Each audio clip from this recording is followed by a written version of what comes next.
A waitress decides to feed a homeless man in need, only to face shocking consequences.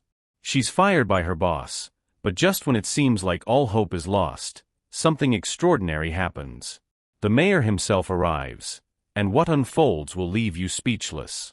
Before we dive into this powerful tale of courage and compassion, make sure to subscribe to our channel and join our growing community of story lovers. By subscribing, you'll gain access to heartwarming stories like this one, stories that inspire, uplift, and remind us of the power of kindness. Don't miss out on weekly videos that restore your faith in humanity. Subscribe now, and let's spread positivity together. Now, let's get into the story. The diner was alive with its usual morning energy, a symphony of clinking dishes, murmured conversations, and the occasional shout of an order from the kitchen.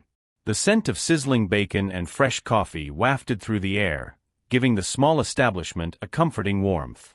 Emily wove through the crowd with practiced ease, balancing trays and jotting down orders. Though her movements were quick, her attention to her customers never wavered. Her smile had a way of putting people at ease, whether it was the grumpy old man who came in every morning for black coffee or the young couple stopping by for a pre-work breakfast. But something about this morning felt different. As Emily delivered a plate of pancakes to a table, her eyes wandered toward the window. There, sitting on the curb outside, was a man who looked like he had been forgotten by the world. The man's appearance spoke volumes. His clothes were frayed, his face pale and unshaven, and his shoulders hunched forward as if the weight of his struggles was pressing him into the ground. He didn't move much, but his eyes scanned the plates of food being carried inside the diner, filled with longing. Emily hesitated for a moment, her heart tugged by the sight. Homelessness wasn't uncommon in the city, but there was something about this man, something in his gaze that she couldn't ignore. She knew she had to do something. After a quick glance around the diner to ensure her tables were taken care of, Emily walked to the counter and began preparing a plate. She scooped scrambled eggs, bacon, and hash browns onto a plate, grabbed a slice of buttered toast, and poured a steaming cup of coffee into a sturdy mug. She placed everything neatly on a tray and headed outside. "Excuse me, sir," Emily said softly as she approached. The man flinched slightly, startled by her presence. He looked up, his tired eyes narrowing in suspicion. "Can I help you?" he asked cautiously, his voice hoarse. "I thought you might be hungry," Emily said, holding out the plate and coffee. "Here, please take this." The man's hands trembled as he reached for the food. I don't have any money," he murmured, his voice thick with embarrassment. "You don't need any," Emily replied with a warm smile. "It's on the house." The man stared at her, disbelief flickering across his face. "Why would you do that?" he asked quietly. "Because you deserve kindness," Emily said simply. "Everyone does." The man looked down at the plate in his hands, his emotions threatening to overwhelm him. "Thank you," he whispered. "I don't even know how to thank you." "What's your name?" Emily asked, sitting down on the curb beside him. "Sam," he said after a pause.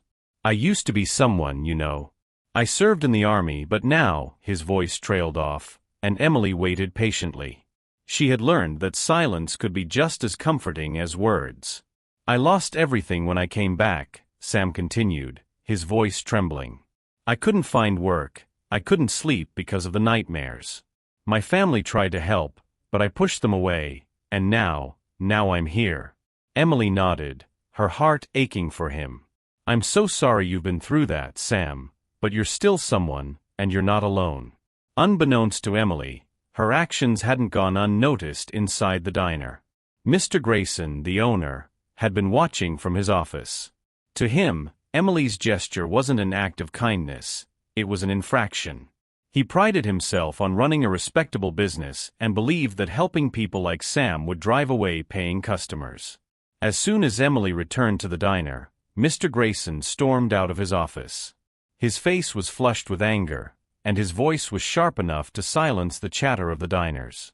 "Emily," he barked, "what do you think you're doing?" Emily turned to face him, startled by his tone. I was just helping someone who needed it," she said carefully. "Helping someone?" Mr. Grayson scoffed. You gave away food without paying for it. Do you know how much that plate cost? This is a business, not a charity. Emily straightened her back, her cheeks burning with embarrassment. It was just one plate, Mr. Grayson, and he was hungry. I couldn't just ignore him. Well, you should have.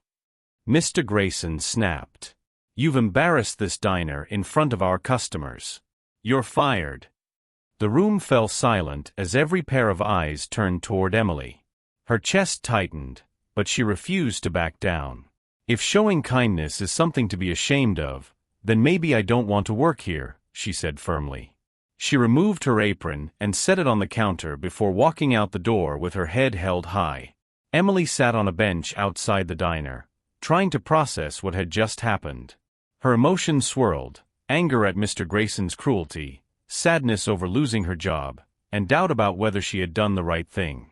She was so lost in thought that she didn't notice the sleek black car pulling up until the door opened and a man stepped out. Dressed in a tailored suit with an air of quiet authority, Mayor Daniels approached her. "Excuse me," he said, his tone warm and polite. "Are you Emily?" Emily looked up, startled. "Yes, that's me," she said hesitantly. "I heard about what happened," the mayor said, sitting down beside her, "and I want you to know that your actions were nothing short of heroic." Emily's eyes widened. "Heroic? But I lost my job." The mayor nodded. "Sometimes doing the right thing comes at a cost, but people like you, people who lead with their hearts, are exactly what this community needs." He handed her a card. "There's a non-profit organization that works with veterans and the homeless. They're looking for someone compassionate and dedicated. If you're interested, I'd be happy to recommend you." Tears filled Emily's eyes as she took the card. "Thank you," she said. "This means so much to me." The mayor didn't stop there. He shared Emily's story on social media, praising her courage and calling on the community to do more to help those in need. The post went viral, reaching thousands of people who were inspired by Emily's compassion. The story sparked a wave of kindness. Donations poured into local shelters, volunteers stepped forward to help the homeless, and businesses began partnering with nonprofits to create job opportunities for people like Sam. As for Sam, his life took a remarkable turn. With the help of the nonprofit, he received medical care, therapy, and a place to stay. He even found part-time work at a local community center, helping other veterans who were struggling.